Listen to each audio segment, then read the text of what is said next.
Welcome back, everyone. Welcome back, Ken Spiro from Israel. Always good to be back, Ellie. Today we're gonna sort of wrap up this season a little bit. We're gonna come back if there's something really important that we need to address, but we're gonna sort of rethink and reorganize around, how we want to keep approaching this topic going forward.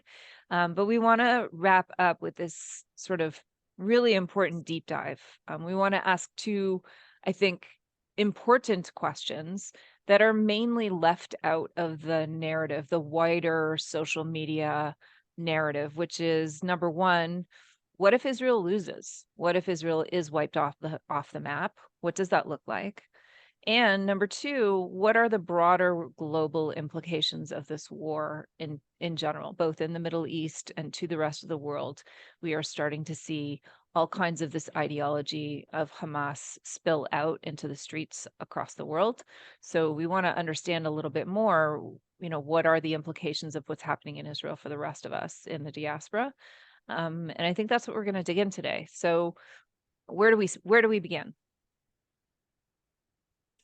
Yeah, so what really motivated me, Ellie, towards this whole topic is how fast things are moving.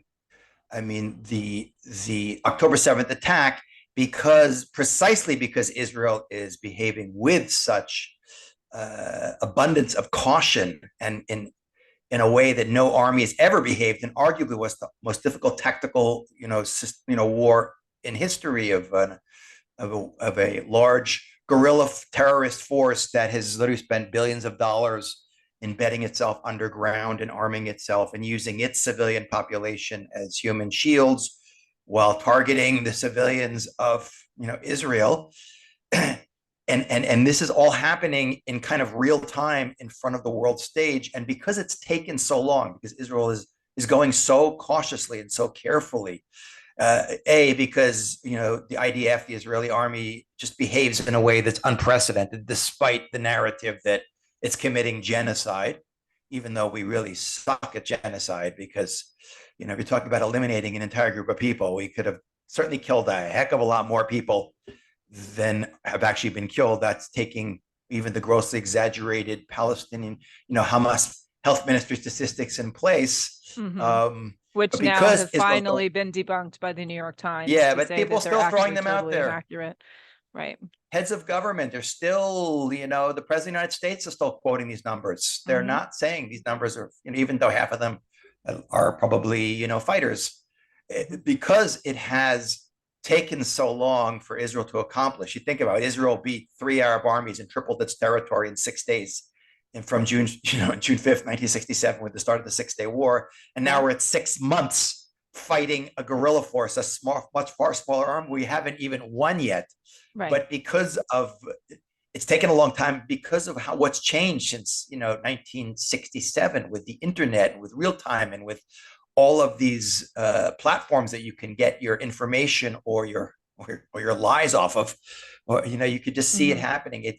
It's the conflict has so galvanized the world, and now you have a minority but extremely galvanized, Mm-hmm. because we know that if you know the history of social activism in the West in the last post World War II, people just love causes, especially young people. They have to have something to yell and scream and protest about, just to virtue signal that they're doing something to make a world a better place. And if it's not environmental issues, Israel has now become that cause. So Right. what we've seen happening, in as this schleps out longer, is this massive upsurge of outrage at what Israel is doing to Hamas, to Mm-hmm. the point where now everyone's lost the context. No one's talking about the Israelis being held hostage now for 6 months. No one is talking about the massive terrorist attack that was perpetrated on Israel on October 7th.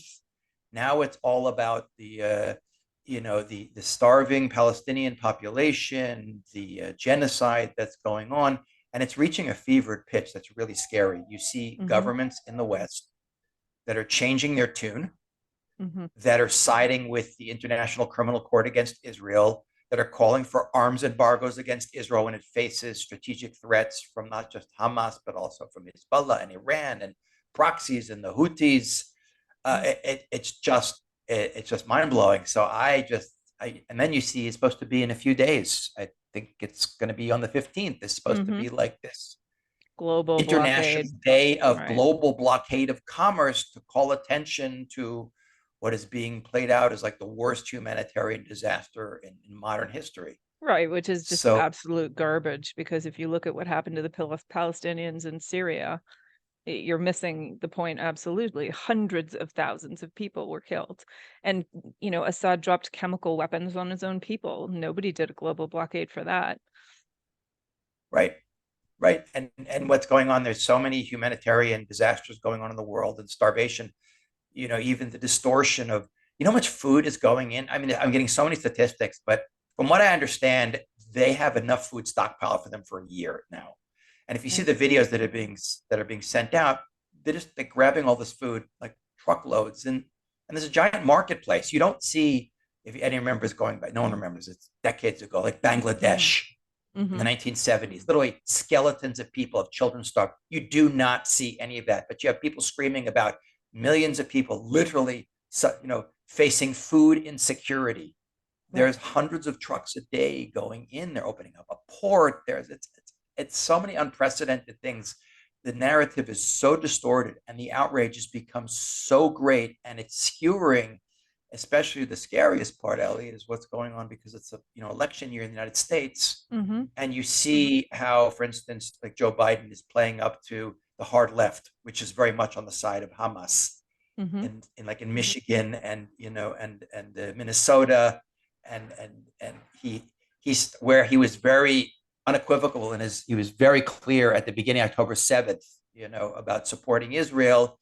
Now he's statements about how outrageous Israel is behaving and that aid workers were killed, Hmm. and Palestinians are suffering from potential mass starvation, and this, it's scary when America, Israel's staunchest, most important ally, is starting to waver in its support of Israel when it withholds, a veto in the Security Council, and Hmm. the fact that even, there's congressmen, a significant number of Democratic congressmen, asking that we should withhold offensive weapons from Israel, which is of course a stupid statement because warfare is not just about defense, not just about intercepting missiles. The Right. best defense is always a good offense. If you can't Now, bring the to be fight to your fair, enemies, there are some Democratic congressmen like Dan Goldman and Richie Torres who are really speaking out and speaking up for Israel. There are people, just to give the broader picture, we're really seeing individuals who are being fleeced by the war machine that is pro-Hamas, that is paying people to protest, that is paying people to share those narratives. They are paying influencers on social media to just dedicate their time full time to spreading all of these lies. Like they have an intensely and well funded and well organized machine to be able to disseminate all of this misinformation. Whereas, we know as Jews, we'll never win the numbers game. We definitely are not as organized. And we don't necessarily have an infrastructure of being able to share a singular narrative. It's something that has been always our one of our Achilles heels is being able to be unified and have a unified message. So, it's very hard to fight a clean, slick, unified message, even if it's not true, right, with a dispersed, and ununified people who can't decide exactly what we're supposed to be talking about. right, 100%. And not only that, the other side is very good at uh, putting together some slogans that really ring: genocide and Yeah, occupation, and 100%. and we Jews, first of all, we love explaining stuff. We love giving facts and figures. It's not a great marketing technique, and people are living in an echo chamber and just hearing these words Right. reverberate over and over again: genocide, genocide. The word has been gutted, by the way, it's of its meaning now. It's like the Yep. boy who cried wolf. When a genocide really does occur, it's now become an empty phrase. Hmm. But what our mistake is maybe not making the arguments and the statements that the other side's making. That, for instance, that Zionism is one of the greatest liberation movements in modern history, if not the greatest. It's one of the greatest decolonializing movements in modern history. A piece of real estate's been colonized by so many people we've lost track, yet we're the indigenous population, and it's our national liberation movement. These are terms that kind of you hear on the left side of things. but Right. that we should be using. We're instead explaining how many tons of food are going in and how many Hamas soldiers are being killed versus civilian Right, which population. is And all being on the defensive rather than the offensive. right, exactly. So it's a tremendous uphill struggle, and again, a lot of Jews who are well intended, because it's in the Jewish spiritual DNA to care about the world. We always do. I always say, take any cause to make the world a better place. In the last 120, 50 plus years, any political ideology, communism, socialism, feminism, black civil rights, anti-apartheid, Doctors Without Borders, Amnesty Right. International, Human Rights Watch, Jews are either founding it or running it. So we have, in addition to dealing with all of the extremes on the extreme left and the extreme right that we have to deal with, that have now, as you said, it's like a horseshoe. The extremes meet in the back. You Yep. start on one side of a circle, go on the other. Eventually, you meet on the other side. Even just as radical Islam does not like, the extreme right would hate radical Islamists, and radical Right. Islamists would absolutely have no respect for a lot of the ideology of the left in terms of LGBTQ and feminism. They all can get together to bash us, and so we're dealing with that kind of the weirdest collection of allies in the world who are uniting together, and also a lot of really well-intended but misguided Jews who tend to be very passionate, and Right. it's a Jewish thing. Extreme. We love being extreme. Yeah, I wanted Abraham was to, I a mean, scientist. I'd mentioned to you, I think I sent it to you, this tweet by this guy Jackson, I think it's Hinkle or something. I don't want to drive anybody to his X feed, but he's a radical alt-right guy, white supremacist who is now posting um Islamic fundamentalist um uh agitpro basically on his page, where he's posting these incredible AI illustrations of how incredible Iran is and that we should be supporting Iran in their fight against the Israeli people. I mean, this is a guy who probably would never have an Islamist at his dinner table, but is like, saying that we should be backing them, completely. So it is the actual horseshoe, like, come to life, where on one end is the left and the other end is the right, and they are seemingly at odds with each other as white supremacists or progressive, LGBTQ inclusivity. And now they've basically come together in, for those who don't know the horseshoe theory, the enemy of my enemy is my friend. So now they've basically come together on the point that, yes, we should just get rid of all the Jews. So what do we Right. do with this? I mean, can we play out the scenario for a moment? Okay, so let's say they win. What if there, God forbid, is no Israel? They do wipe us out from there. We are, Hamas wins, totally takes over the land, kicks out all the Jews, which is what we know they'll do, because that's what all of the other 22 Arab countries have pretty much done once, they were able to completely have agency over their own land. So what happens then? What does that even look like for us? Yeah, well, but just to comment on what you said before, and then I want to go into that. Absolutely. You think what you say, what they have in common is my enemy's enemy is my friend, but why are we the enemy of all these people? And that goes back to a very profound concept of Hmm. what the Jewish people always stood for. Not necessarily every individual Jew has stood for this or says it openly, but we have collectively in our history have stood for is truth and values that are immutable, and that's always going to be the thorn in the side of ideologies that have something really off in them. And Hmm. the more off they are and the more antithetical they are to those ideologies, the more hostile they're going to be to us. So while in terms of actual issues, the hard right, the hard left, and radical Islam have really nothing in common with each other. They despise each other for various reasons. What we are is, like I always say, we're like the bright spotlight or the mirror shining in their face, even on a subconscious level, subliminal level, showing them the falsehood of their ideologies. So our Hmm. very existence it's kind of like penicillin to bacteria. It's Right. just a threat on a very deep level that's often subconscious. And a lot of the people who are yelling and screaming about us don't really understand they buy into the lies they're focusing on the superficiality of what's going on, or it's the Israeli-Hamas conflict or Israeli-Palestinian conflict, but that is like the symptom versus the cause. It's very important to keep Right. in mind for those of us, because you can't get distracted by just dealing with counteracting and making counterclaims and trying to show that their facts are false. We have to really pull back and realize what is really going at stake here, which goes into the question you were asking. What if they were to win? What if less than 80 years after the Holocaust, the state of Israel would cease to exist? I Besides, think it would also mean this. Yeah, we yeah, can also just like, what you were saying about understanding the vastness of the issue. I think so many people just with a map are used to looking at a map where there's big Israel and small Gaza.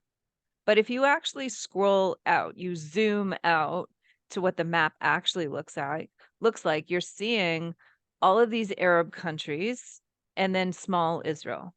And that context really matters, because if you think that Israel is some big colonizing power that's taking over the Middle East, you've lost your marbles and you've never seen a globe. And I think that right. that's part of the challenge here, is that they've done a very good job at making everybody forget that Israel is tiny and surrounded by countries that want it eliminated. Exactly. And like we always use the analogy of Israel is the equivalent of Israel to the Arab states around is a matchbox in a football field. Right. And microtizing the conflict and turning Israel from what was the David into the Goliath now, making us the dominant power versus the bigger issue, of course, plays up beautifully into, especially now more than ever before, the intersectional worldview of there's powerful and there's weak, there's victims and victimizers, when the reality is Israel is a teeny player in a much larger field. And also, Ellie, it's also not. There's plenty of those larger Arab states that would be very happy if Israel won. Believe me, as we Right. mentioned before, when trying to understand the relationship between Sunni and Shiite, and Iran versus Saudi Arabia, and it's such a complicated page. It can't be just broken down into a few simple understandings of what is going on. It's very much more complicated than that on many, many different levels, but people just don't have the context. That's the Right. biggest problem, is they lack the information, but they buy into a simplistic narrative and then scream and yell about things they don't really understand what they're screaming and yelling about. But Right. just to go back to what we were talking about, if you think about the implications of, and Israel is actually facing a very big, that's what people don't realize. You have to, again, people are pulling out, you have to realize that Hamas is, besides that they're evil to the core, like just a Hmm. horrible terrorist organization that violates international law and human rights on so many different levels, they're a proxy of Iran, as is Right. Hezbollah, as are all these different, groups that are in Syria and Iraq and the Houthim. So this is just a sort of, we've talked about this before also. This is kind of like a Cold War conflict where Israel and Iran don't want to go at it head to head. So the Iranians, and Israel never starts conflicts, Israel always has to finish them. But the Iranians who don't want to go after Israel directly for various reasons are just orchestrating an attempt to wipe Israel out. They'd love to open up a multi-front war Although as I a do very think it's delicate. interesting now that we are seeing the US wobble, which truthfully we've all been kind of holding our breath, wondering when that was going to happen. But the moment they did start to wobble, Iran becomes much more direct in its threats, meaning it feels totally empowered that, oh, well, if the US isn't totally behind Israel, okay, now we can attack them directly. And I think that's Exactly. a bit of what we're seeing.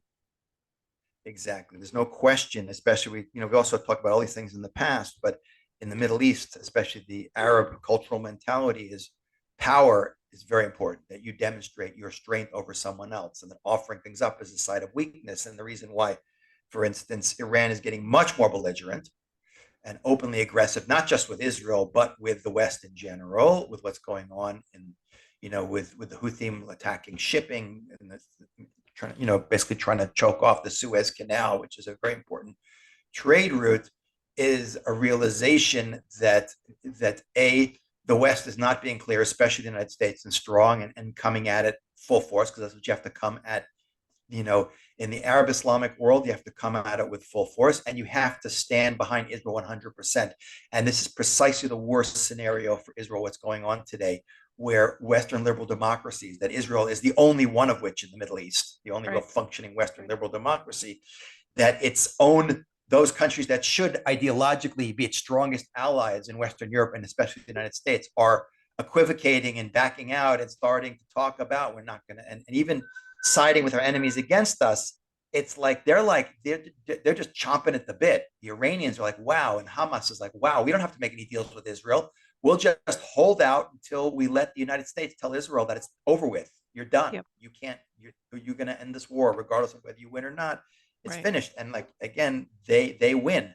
But what I'm really afraid of is this is just going to be. We have even spoken about this too. If Israel doesn't win a clear victory, but in the Arab mind, just as Egypt still views itself having won the Yom Kippur War on a certain level because they initially were successful, even though they lost terribly at the end. If Israel doesn't win, and victory for Israel with Hamas is the complete destruction of Hamas, then this could lead to an open all-out attack on Israel, where just from all sides we get hammered. Yep. And then you can imagine when Israel's running out of basic, armaments and weapons and shells and ammunition and spare parts for plane, whatever it is that the world is viewed as offensive military technology. Right. We're basically, Israel could find itself for the first time in a very long time in an real existential threat to its existence. Yeah, and too late, people will realize, oh, actually, Israel is the underdog here. Israel is the minority in this region. Israel is the small one in the big pond. And we are the actual David versus Goliath because we're a tiny country surrounded by huge countries that, are waiting for us to lose a limb so that they can jump in, like waiting for us to become the weakest animal in the pack so they can take us out. Exactly, 100%. But it has much bigger ideological implications. First of all, for the radicalized Islamic world, that for Iran, this would be their greatest victory since, Khomeini came back in 1979 and got rid of the Shah and jump started the Islamic Revolution and the jihad. So that would be a tremendous strengthening of radical Islam in the world, of which Iran is the biggest backer and one of the number one source and sponsor of terrorism. It would be a tremendous weakening of not necessarily, I would say, modern Arab states, but more the ones that are more willing to play, like, since it's Egypt, Saudi Arabia, these are Jordan, these countries would be a tremendous threat, be horrendously destabilizing for the Middle East.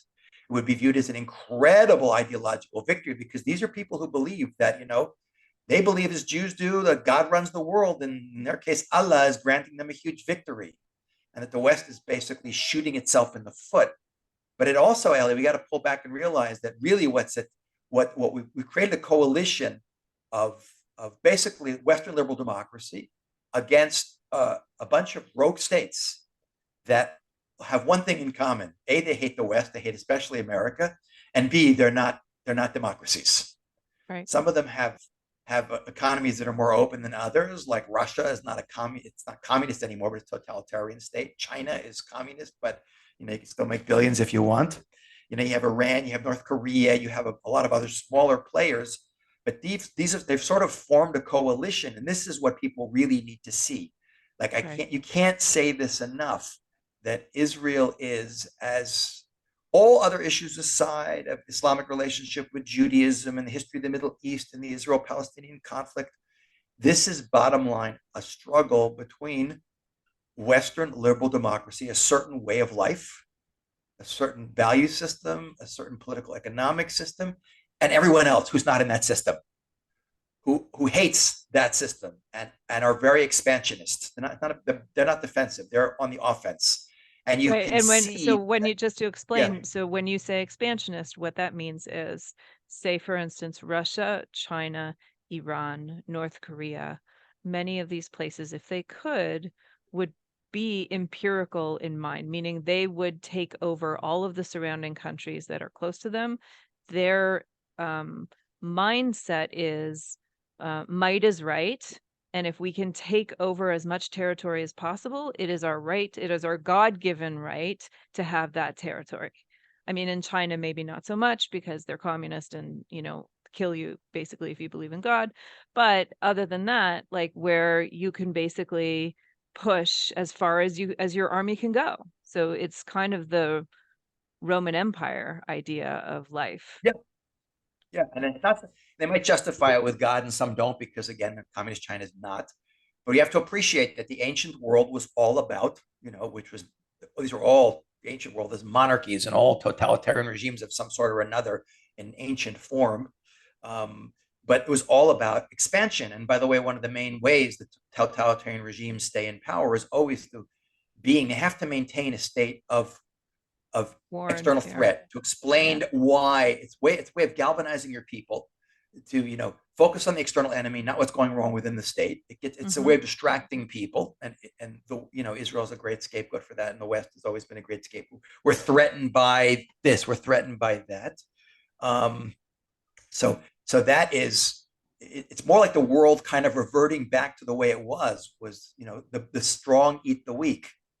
Power is what counts. And this is again the point that the majority of the world in the West, America, Canada, Europe, basically are people who bought into liberal democratic ideas. And liberal democracy is very much a laissez-faire kind of worldview of live and let live and respect people's rights and their autonomy, and not about aggressive. It's about peace, living at peace, and in a free market country, working hard to be able to better yourself. These are basic ideas that have lifted literally today hundreds of millions of people out of poverty and created a very stable world. The fact that no democracy has ever gone to war with another democracy in human history is a really interesting fact that most people do not appreciate. That all wars in the last 100 years or so have been, totalitarian regimes or monarchies fighting each other, or, totalitarian regimes of some sort fighting democracies, because democracies create true peace. And this is, and the ideas behind that ultimately are from the Judeo-Christian ethics, which is really the Jewish ideas, of peace and justice and social responsibility. So it's really a cosmic, like a global struggle of ideology. And you created this not ragtag, but this interesting coalition of countries that have very different ideologies. Trust me, Russia does not like Iran on an ideological level. Iran views itself as a radical, Shiite worldview about bringing redemption to the world by bringing on Armageddon. And Russia's worldview has nothing to do with that kind of stuff, but they're all pushed together by the common enemy, which is holding them back from doing this, which is Western liberal democracy. But the irony is, I this think is part where of the I think part of the challenge is in what you said, which is that the Western world bought into the idea of liberal democracy. And I think part of the challenge in my mind is most people living now did not buy into it. They were born into it.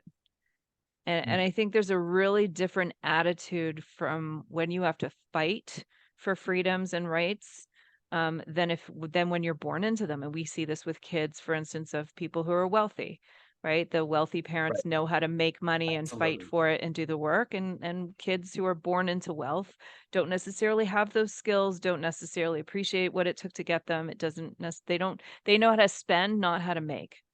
I'm really stereotyping. I don't mean this in any way as a judgment, but in terms of, we could say it even in the Jewish world. There's a difference between someone who chooses to be Jewish or is a Baal Teshuva in their appreciation of what they have than someone who's born to be Jewish and is born into a family where that's just status quo, and often has no appreciation because they don't know what lies outside of it.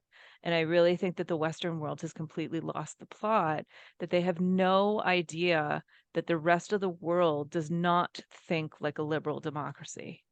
And they're completely out of touch. They think everybody wants peace, everybody wants human rights, everybody believes in the sanctity of life, and none of that is true. Yeah, you 100% nailed it. It's like a lot of the world are like trust fund babies. And you see, this is nothing new. You have like a bunch of middle class, upper middle class, spoiled kids in America in the 60s and the 70s, ragging on how evil capitalism and everything. To be that kind of person, you have to have grown up with a lot of privilege. Right. Most people in the world don't have the luxury of thinking about that kind of stuff. But that's the real danger, the beauty of the prosperity and the freedoms created by the ideology that really comes out of Judaism, Judeo-Christian ethics that created modern Western liberal democracy and free market capitalism, are little appreciated or chosen by those people. And you say they just take it for granted, and they don't really. People haven't worked through why they believe what they believe. It's not like the greatest generation, as they call the people who fought in World War II. This was Right. this was the biggest war in human history. Yet you had the greatness of the West came out of a coalition of countries that unite to fight against all these totalitarian regimes that are threatening their very way of life and are trying to like spread conquest and dominate the world. But this is the scary part. None of this ever changes. This is the rot that's inherent in like prosperity and apathy that you see, and a bunch of people who are poorly educated, and buying into a certain like worldview that's basically false. But the danger here is, even though just as the majority, most people in the world are not buying into that Hamas are the poor victims of Zionist colonialism, but they're being quiet about it. And that's number one, extremely dangerous. And the other thing that is really, really scary is that they're not just being people not just being quiet about it. Like this is a famous line, I believe, from Lenin. He said that the West will sell the rope to hang themselves with. That we are there's dissent in Iran for sure. There's definitely dissent in Iran. There's a lot of like you pointed out, the Iranian. If you show up at these you know these pro-Israel rallies, there's a lot of Iranian expats showing up at them because they realize, just like Yeah. people from the former Soviet Union tend to be pretty conservative economically and politically because they saw how well communism worked, just as people who fled Iran saw how well radical Shiite Islam works in terms of Yeah, creating there's a an light. incredible post recently by an influencer on Instagram named Matthew Nuriel, who's Iranian and Jewish, and he just did a post explaining why is it that the vast amount of Iranians actually support Israel in this war.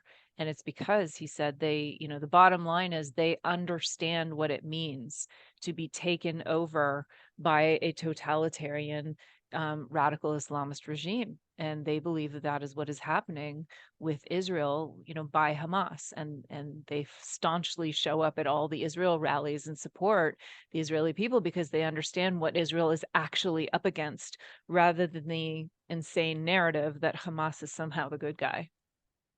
Right, right. So it's interesting and goes back to the really essential point, besides what's really at stake in terms of ideology, is the other very loud, vocal, well organized side. And God knows who's organizing them also, because their talking points spread remarkably quick around the world. Mm-hmm. They have globalized the issues. It's great marketing. It's about the strong versus the weak, and we need those. Like most people who are listening to us and watching this podcast, they get all this, but then we get sucked into the trap of microtizing the conflict and focusing on what Israel's really doing versus what the propagandists are saying what it's doing, and Right. October 7th versus this is not it's like bump and run. It's like you set the pick, but you got to move. Okay, you block that, but we need to globalize what's at stake here. That's the real thing that I'm feeling so like fired up about, is we Right. need to pull back and show all these disparate people, whether they live in Europe.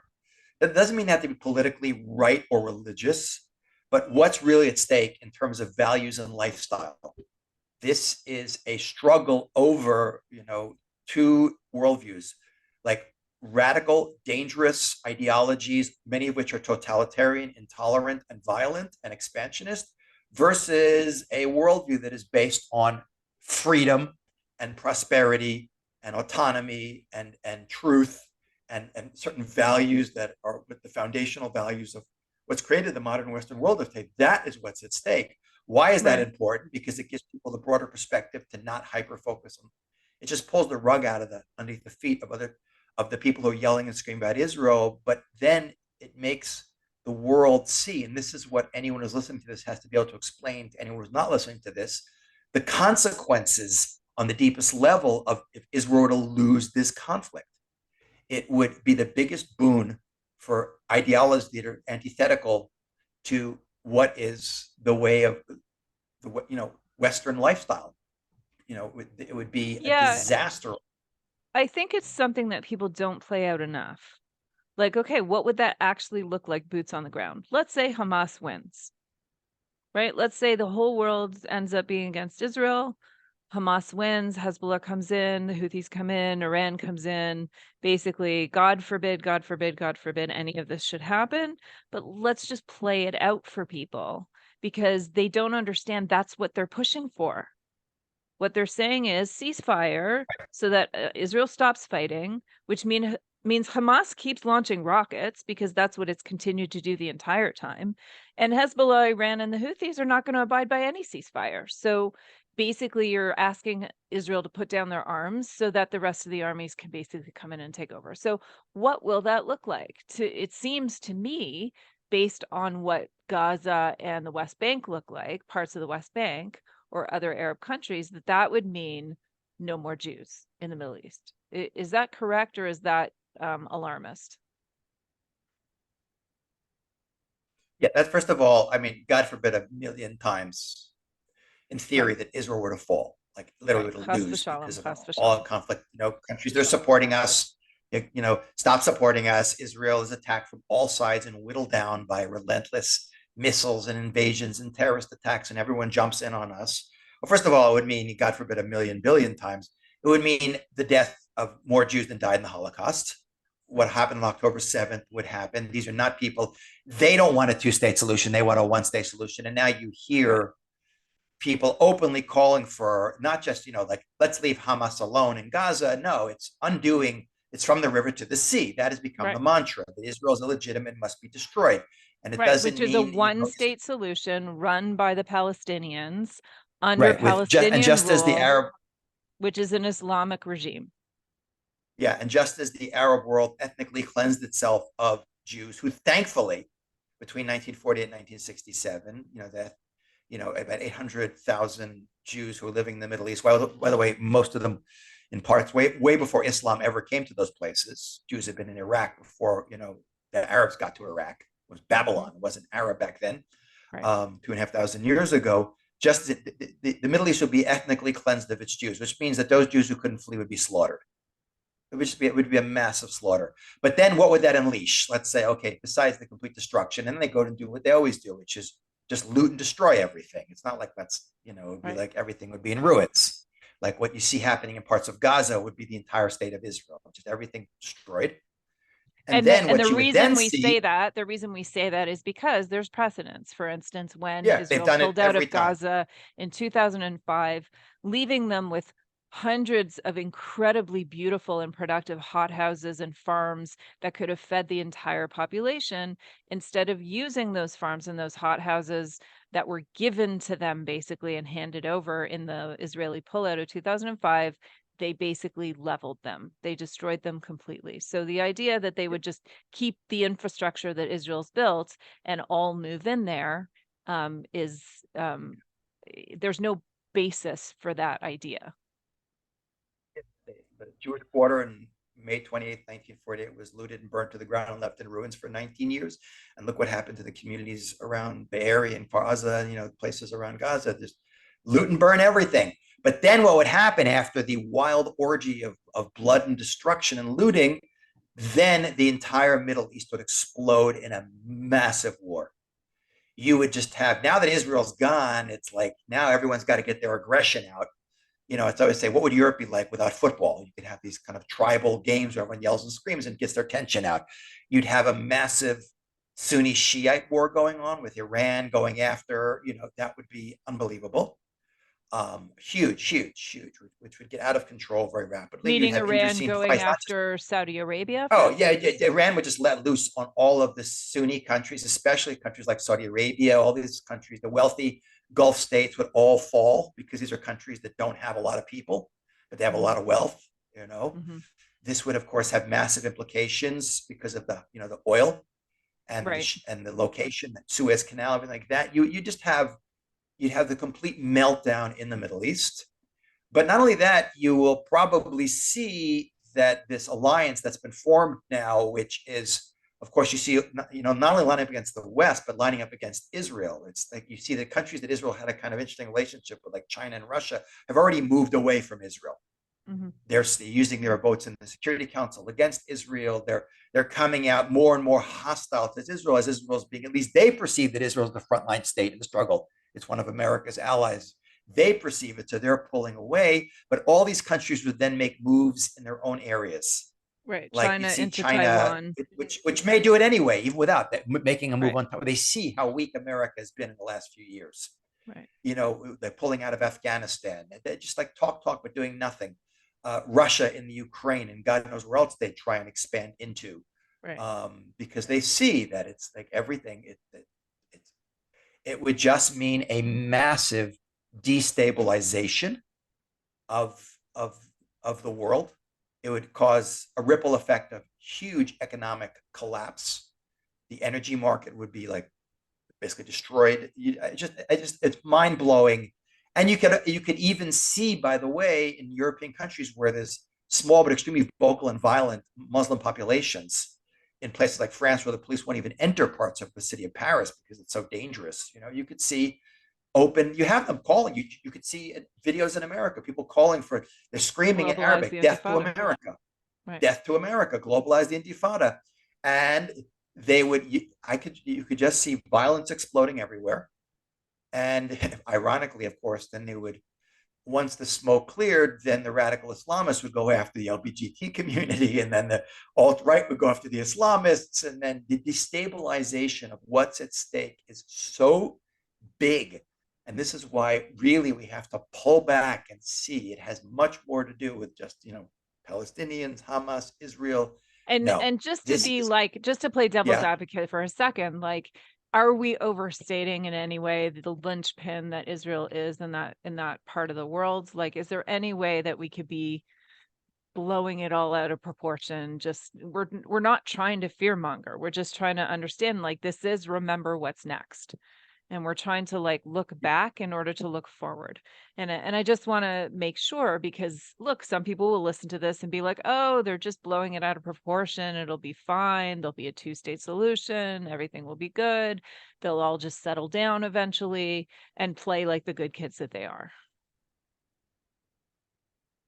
Yeah. So obviously, the details we don't know, and it's all hypothetical.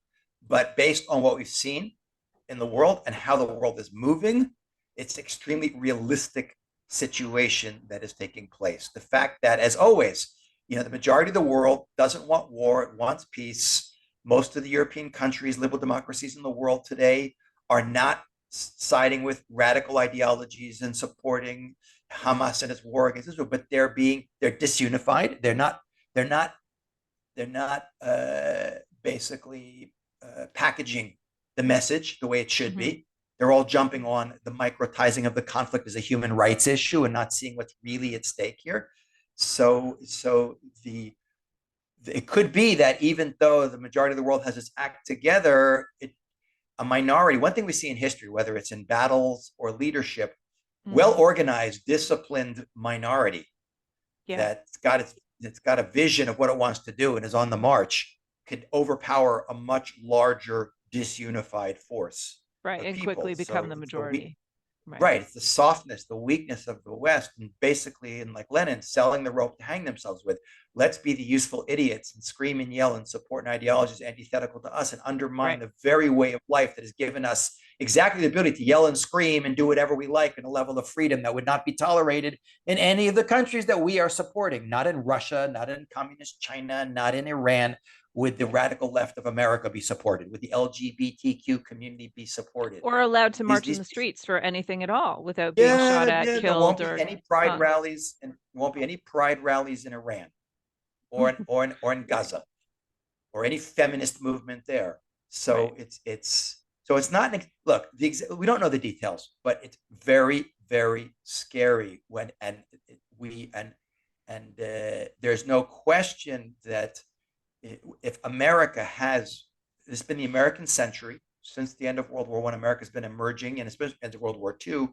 It was the superpower of the latter half of the 20th century, and it remains the greatest superpower in the world today. But when you see it rotting from within and equivocating and ripping itself apart politically, where there's no middle ground anywhere in the world today, and everyone is split into these two camps and no one's listening, and America's falling apart. If America is unwilling to confront evil and make a fight out of it, or become, let's say, isolationist in any way, which is a huge mistake. There's certain, political pundits in America and commentators who are kind of isolationist in their worldview and why should we be risking our lives there? The chickens come home to roost in your backyard. It's Right. not just about why should it be, America's fought arguably in any number of conflicts that were not necessarily the best use of their resources and didn't win strategically, like in Vietnam. So maybe it wasn't the smartest move. In hindsight, it's always easy to be right. But to think that a superpower like the United States can just kind of go into its shell like a turtle, and hopefully the problems of the world, even though America is very lucky to have big oceans on either side of it that separate it from the majority of the world's problems. Look, Right. it's all pouring across the border in Mexico at the rate of millions of people. It's coming. The chickens Right. are going to come home to roost. And I the think, world is so interconnected today in right. terms of information and economically, and in every way. It's no longer the globalization is means that what happens in one part of the world affects the entire world. 100%. And I do think that that may be the crux of the issue, which is that people don't understand in a real true way how interconnected we all are.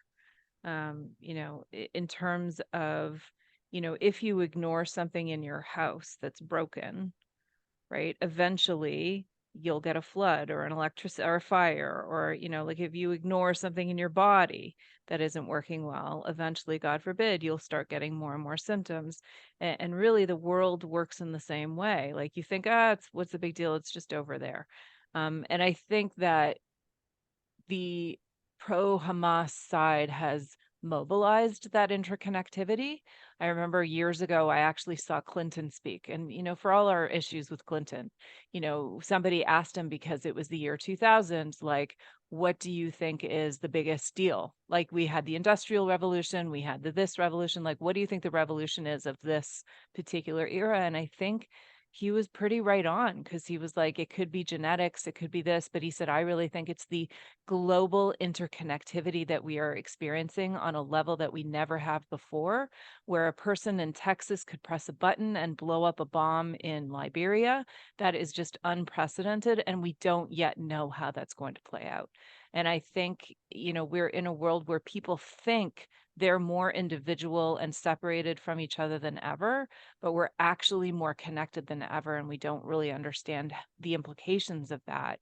And part of it we're seeing in the negative, which is the wildfire spread of this absolute disinformation campaign being run so effectually by the other side of pro Hamas and pro Islamic Jihad.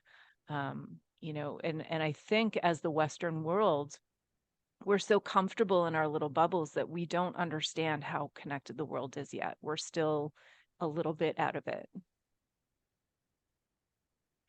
Absolutely. 100%. And like I said, like when we mentioned this before, but the famous quote from Mark Twain that, a lie gets halfway around the world before truth has time to tie its shoes. And Right. he was saying this over 100 years ago when there was no internet. How much more so when the fake narratives are floating around the world. But you're absolutely right. The real issue is the rapidity of change, and the technology is way ahead of our ability to deal with it, and we have to kind of get back to basics. And the real basic issue here is this is the battle for truth. Yeah. That's the messaging we have to get out to the world. There's truths and there are untruths. It's not a reality, it's not a popularity contest, neither is truth. These are essential statements of Judaism. And even though we have a microtized conflict in the Middle East, the reason why the world always so hyper focuses on us, the teeny tiny people, 0.2% of the world's population in a teeny state the size of New Jersey, and they obsess on us and are galvanized, so outraged about what Israel's doing when they're ignoring so many horrible, Right. natural Human disasters and rights. humanitarian. And it's precisely because on the deepest level, even the worst, most distorted stuff has an element of truth in it. What we have always represented for 3,700 years is the notion of one God, one absolute standard of morality, and absolute truth on every level, be it on moral principles, metaphysical and spiritual principles. We are like the people whose job it is to bring these realities into the world. And the real struggle, and when truth is being attacked, the purveyors of truth, who are the Jewish people, we will be the center of that attack, which is why Israel is being focused on and anti-Semitism is exploding, but it's why we have to be able to pull out and realize that it's not really about the geopolitical realities in Hamas and the Middle East and all that stuff. No, it's this is a struggle of values, and a lot of the world has completely lost its sense of truth and reality. Hmm. And those people, and this is the real messaging we have to get out there, is this is what's at stake for humanity. Are we going to live in reality or not in reality? Not to live in reality, whether it's laws of gravity or laws of morality or laws of economics. You can keep pushing ideologies over and over again that have proven to fail, like communism. But if you want to live in la la land, the implications on every level are going to be disastrous. And that is ultimately what is we're really being called to recognize as Jews and also as people in the world. Who is going to be on the side of wanting to live in reality and therefore back the values that Judaism brought to the world, which means backing Israel, because Israel is the frontline struggle, not just in a geopolitical struggle between dangerous rogue states versus Western liberal democracy, but Israel is in the forefront of an ideological struggle over which value system is going to take over the world. Is it going to be the world of lies and darkness and evil and violence? Or is it going to be the world of truth and light and values that have made the world what it is in a positive way? And that's where it really ultimately concerns everyone. And that is why all of humanity is really being called to take a side now. The implications are huge. What's at stake is the future of humanity, not just the future of a little state in the Middle East. 100%. And just to clarify, just when we say like lies and darkness, this isn't about, we've said this a million times, but it's always just good to clarify. We're not talking about Arabs being bad people. We're not talking about, we're saying that those who believe that it's okay to, murder, rape, and kill Jews or anyone who disagrees with them at will, that's the problem that we have. This isn't a racial thing. This isn't, this is really just saying, like you say, this is an ideological thing. It has nothing to do with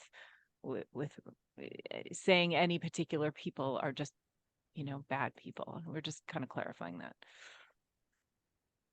100%. It's the ideology is anyone can buy into it and anyone can choose not to buy into it. It's not limited to one group or not 100%. Absolutely.